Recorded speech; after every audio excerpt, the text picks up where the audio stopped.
demonic angel. Today's tarot is the Six of Swords. And we'll start with the background. In the background, there's just some gray trees, land. We can't tell if it's a town, we can't tell if people live there, and neither can the people in the boat. We just know that there's land. There's land after this voyage, and these people are trying to make it there. And when they do, that's going to be their new life. So there's lots of connotations about rites of passages, just this completely new chapter in life. Now, right down here, the water is really turbulent, but then out here it's calm. The turbulence has to do with, this is the baggage of the past that, see, these people, they're very poor. They have nothing to go into this new life with. So what they're coming from is not very good. It's not very stable. And it's not healthy. And it's really not normal. It shouldn't, it shouldn't be. And it also kind of signifies the emotional turbulence with the current situation, like the highs and the lows of being in this emotionally chaotic environment. But out in the open sea, the open ocean, whatever, the water is calm. So even though these people, they're like in this little raft, looks like a lifeboat. It's not a big strong ship that you should be taking out to sea, right? This is like a dinky boat that could collapse at any time. I mean, you could even see how close the water is to it. So it's going to be a miracle, basically, that these people make it to the other side. They make it to land anyway. But they're setting off, and we get this impression that they're going to make it. And that's really what the Six of Swords is all about. That the new life ahead is well worth the journey, and there's going to be stability, there's going to be normalcy that was lacking. And that's the new chapter. It's like these people look kind of young, even though it's just the back of their heads. But we know that this woman is, of childbearing age, and the gentleman does not have gray hair or whatever. So these are still young people, and what's going to be ahead of them in that sense of normalcy is going to be something like a good, stable family life. Just a whole new identity that will hopefully be really good for this little child in the boat here involved. And that's what we're really kind of looking at. And the six swords are in front of the woman, and they're not touching anybody. So it's just kind of like in many of the other sword cards, that your thoughts are creating your reality. This is kind of the thought processes that you do to rationalize your decisions. The kind of critical thinking that you're just kind of doing automatically. That's, when you read a book, you watch a YouTube video, and you are going, I agree with this, or I don't agree. Or you're just taking in some information that might just really stand out to you, and then you learn it and tell other people. Or, it could also be just something that frightens you or inspires you to look into whatever a little bit more.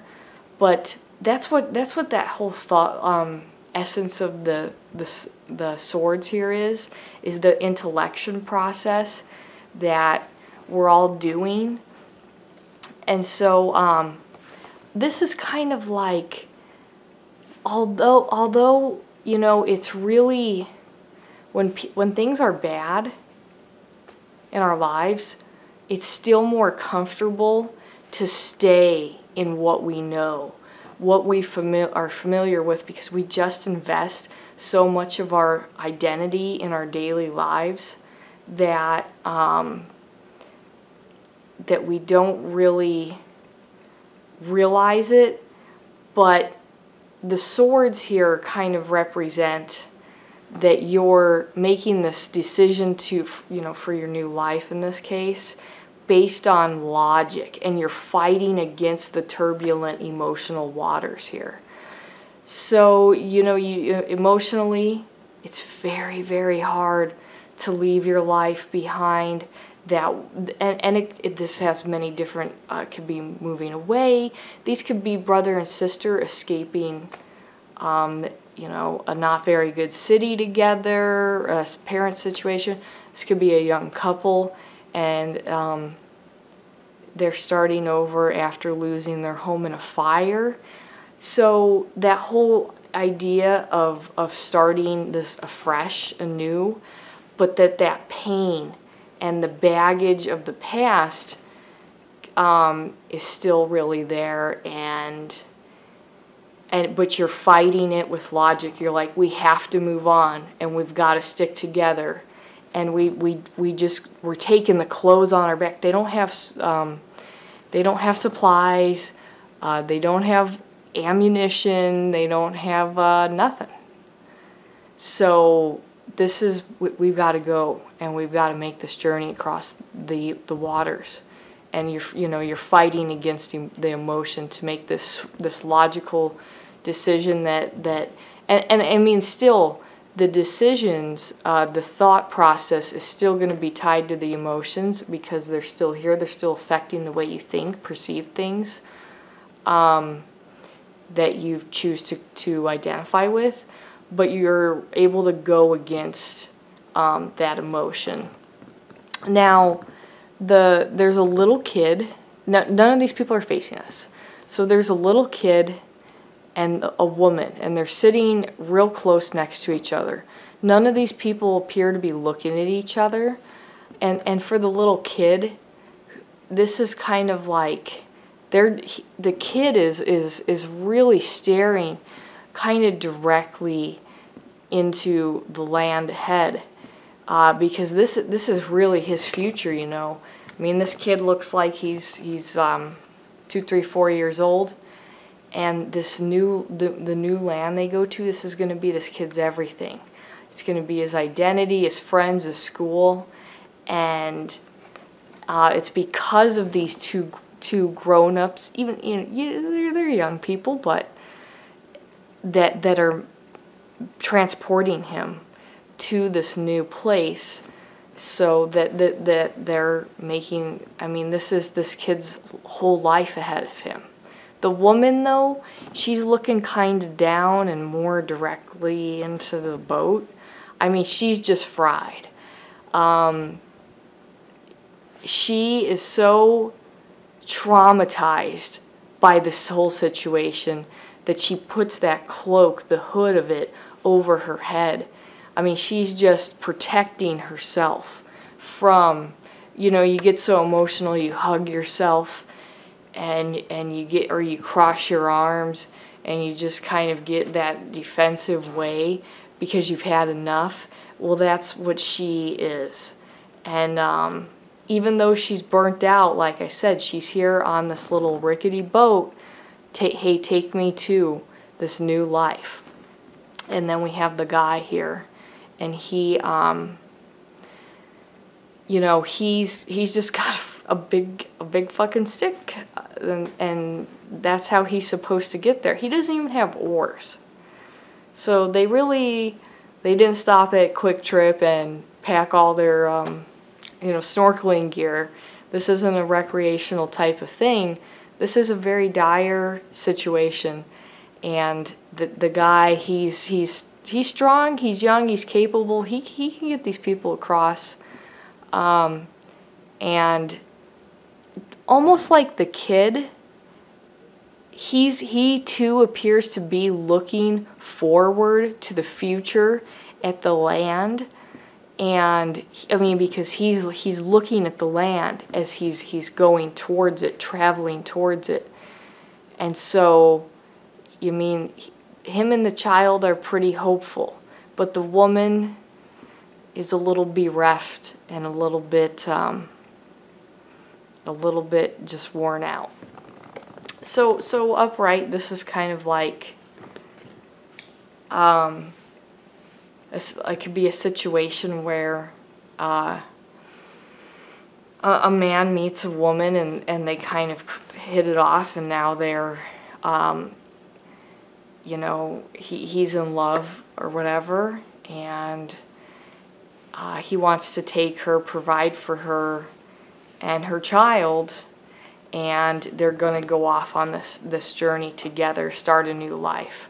Because it's like, this is a rite of passage, it's a new identity, but this is another tarot card where anytime there's other people in it, we're looking at learning about ourselves through other people. And this does remind me of the Eight of Cups a lot, in Dulcens, but that's with a singular person, and they're choosing to leave. You know, once again, they have nothing, just like this card, but they're leaving and they're alone to start their new kind of journey.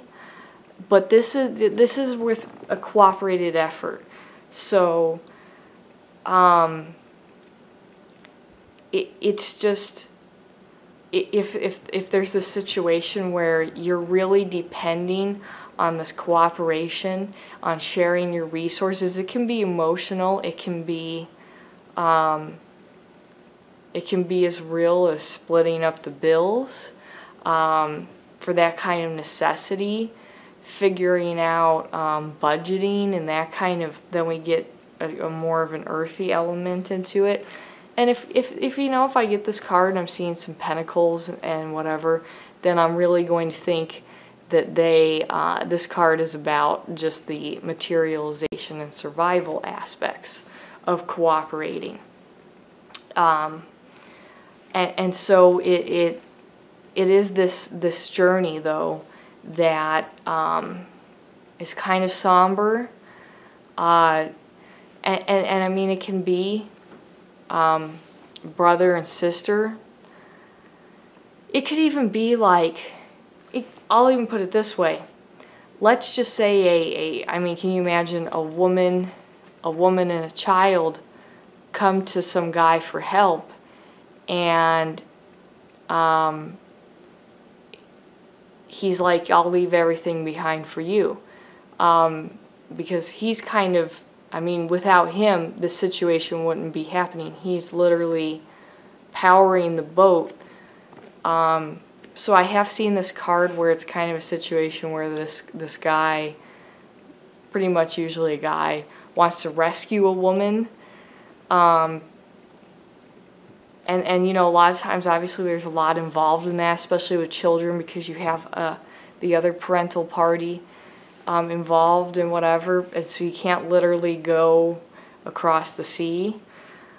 But he's dropping everything to just really be with her, to get her through whatever situation. I mean, let's just, I mean, as well, this could be people who have really fucked up their lives with drugs or whatever, and they together have decided they're going to sober up. Now, most people really aren't going to do that, especially with two people being involved.